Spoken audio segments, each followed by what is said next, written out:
उठा उठा मैना रानी परछा दामाद हो, निदिया के मातल दुलहे अखिया न खोले हो। नाही माउरिया बाटे ना मुख पान हो, भांग पी के अइले दुलहे हिले न डोले हो।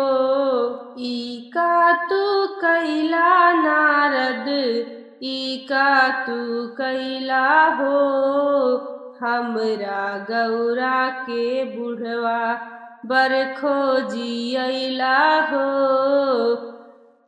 उठा उठा मैना रानी परछा दामाद हो, निदिया के मातल दुलहे अखिया न खोले हो। सपवा के माला पहिने तन मृग छाला हो, मथवा पे चंदा चमके गंगा बहाला हो। भूत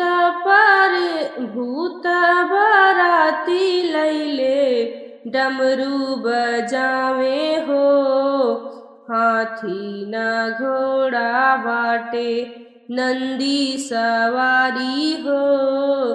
हाथी न घोड़ा बाटे नंदी सवारी हो।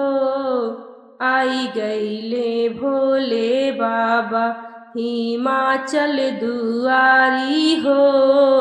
उठा उठा मैना रानी परछा दामाद हो, निदिया के मातल दुलहे अखिया न खोले हो।